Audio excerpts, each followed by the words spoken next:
Hey everyone, welcome back to my channel. So today we're going to be taking a look at what Nepenthes usually eat, especially when you keep them indoors.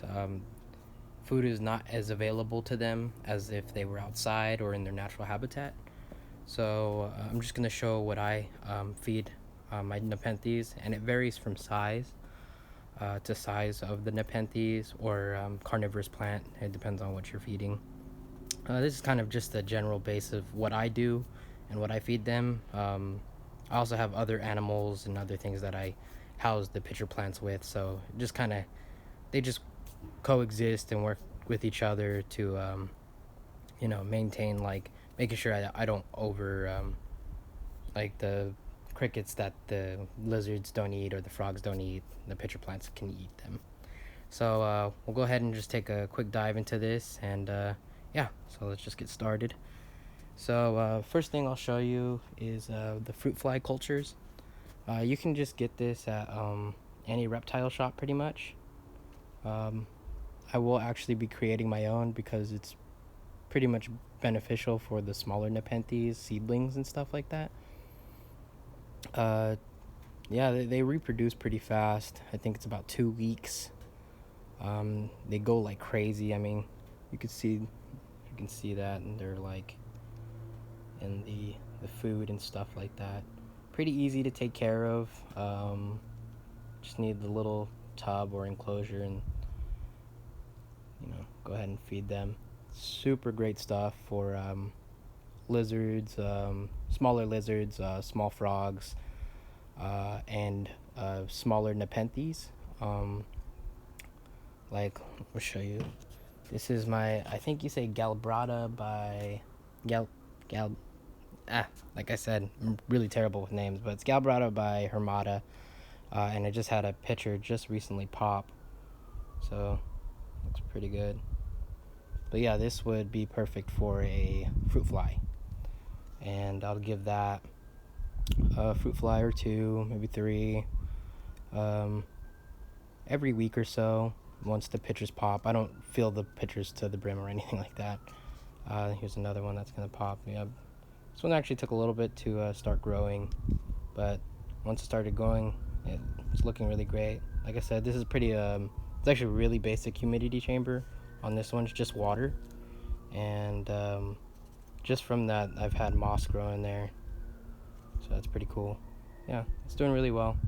So this would be perfect for the fruit flies. So the only thing about these is that when you open the lid, they come rushing out.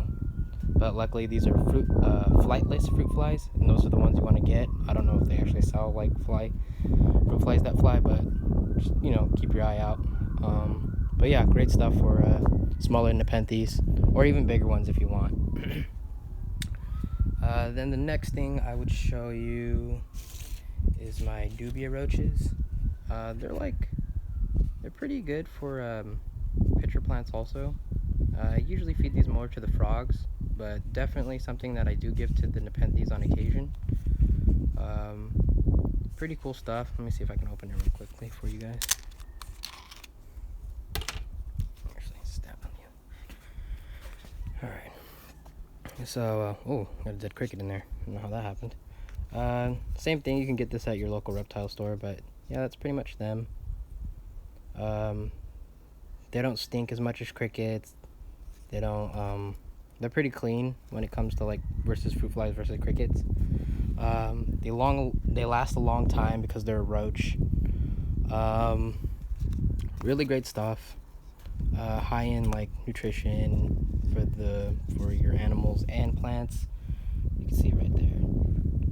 I actually want to start a little culture for this, but I don't think I have room right now, and my wife would probably hate me for it. But yeah, these are also great. I buy these usually. These are a little bit more on the pricey side. For just this little tub, it's about $7, which kind of sucks, and that's why I kind of want to get into like doing my own thing with them. But for the meantime, this has to work. Especially if you're just getting new Nepenthes and you're freaking out. It's like, do I feed them? What do I feed them? This is a great option. Super clean. You can keep this in the dark for the most part. They don't die as easily. You can drop in a little piece of like fruit and stuff like that. They're pretty much really resilient. Probably the best feeder out there, in my opinion.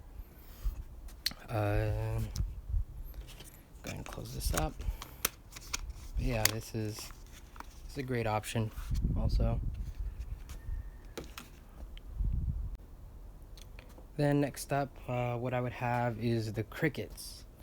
Now these are probably the most finicky of all the group when it comes to feeders for crickets. I just have them in the tub that I made, pretty janky, just like steel mesh on top, and then it's a little paper towel because I was really cheap on just buying it. I used hot glue, but it started looking really ugly over time, so don't mind that too much. But it's so they don't push through. I've had the really little ones actually push through this, which is weird. So that's why I did that. It's not like how the Dubias, when you get them, they come with like a little mesh, which is great. I'll probably start picking up these type of lids.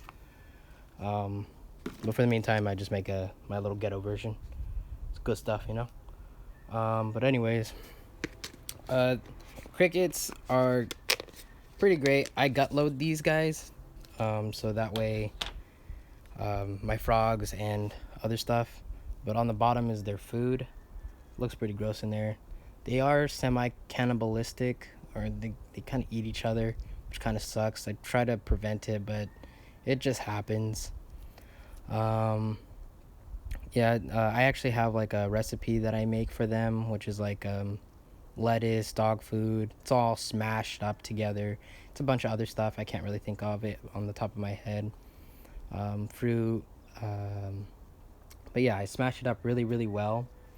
And I put it in the freezer. And when it comes time to feeding them, I feed them like every other day. And I drop a little piece in. And then they go ahead and eat it. They love it so far. But like I said, I'm running pretty low. I had over 100 of them, but you know, crickets go fast with frogs. But yeah, this is also a great insect for Nepenthes. They take a little bit longer to digest, I guess, what I've seen. Usually the pitcher like kind of browns out by that time. It could be a little acidic, but I haven't seen any problems. Like this one here. You can see it like this. Kind of gets like this brownish look. I think after I've had like 2 or 3 crickets. That happens sometimes, not all the time. The biggest thing I think I've seen this with is I think they're called co-pellets. This is also another thing that you can put in your Nepenthes. These are actually really great for growth development for your Nepenthes or pitcher plants. Great stuff. I usually put one in every other pitcher, not every single one, because I still like to feed them like their natural food, which is the insects. But yeah, usually when you start putting this stuff in, you'll start noticing like dramatic growth within your Nepenthes. Usually. I haven't had this work on all my plants. Some of them just don't kind of react the same way, but the Ventricosa here does really well with it. I usually get some massive leaf jumps. I've had this when it was a really, really small plant, like this one here, but it's gotten pretty big. I think it's starting to wanting to vine, so that'll be interesting to see. I think the lower pitchers are usually red and the upper pitchers are yellow. We'll have to see. I could be wrong. Don't chew me out. But yeah, that's just a little look into some of the feeders that you can give your Nepenthes. There's other stuff like fish food that you can also drop in. I guess that's a good nutrient that you can give them. I don't do it myself because I really don't believe in it, but it's whatever, you know, whatever you feel really comfortable with. Not everyone likes to feed insects to their pitcher plants, you know. They are a plant that is designed for it, so that's why I do so. There is one other insect that I do feed them. Let's get off here to the side. It's the super worms. I usually put these only in the big ones because they are a hard-shelled insect. I occasionally throw oatmeal in here because that's what they eat, and some fruit and some stuff like that. So there they are. You can kind of see the stuff moving in there. See if I can pull one out. They're pretty little wild when you grab one. Let's see. I have. Here we go. So yeah, that's what they look like. Little sausages. You know, I don't want to really grab them because they kind of go crazy like that. No. All right. But yeah, that's pretty much what they look like. So you go ahead and just drop them in. Sometimes I like with the fruit flies, I like to just put them on like the right on the pitcher and just watch them kind of crawl in by themselves. I don't think it's a big issue because they are designed to do that. Sometimes I leave my ventricosa outside just to see what it catches, and I do have like yellow jackets, and they just one day I came outside after leaving the plant out here for I don't know, maybe about an hour. Came back and they were filled with yellow jackets. So it's pretty crazy how they actually work outside versus inside. They'll catch the occasional fly and fruit fly in the house, but for the most part they don't really catch anything.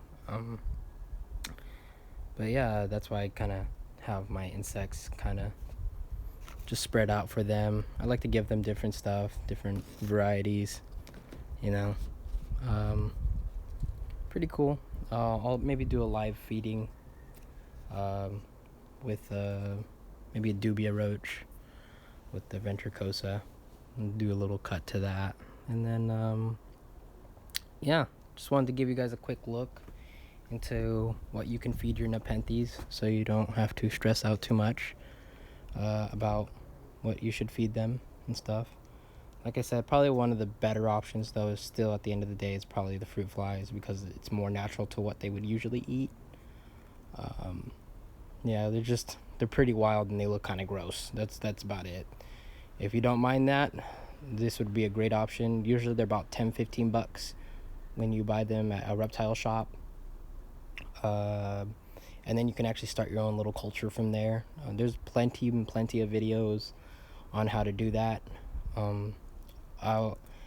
If I get into it really, I'll probably make a video about it, but I'm not by any means an expert on doing this, so I'll probably try it out for myself the first few times, and then once I'm way more comfortable with it, I'll go ahead and present you guys with a video on how to do that. But that's pretty much it, guys. You know, you just got your super worms, your dubia roaches, your crickets, and your fruit flies, flightless fruit flies, and you know it's a great option to feed your Nepenthes with. Oh, I also have roly polies, or what are they called?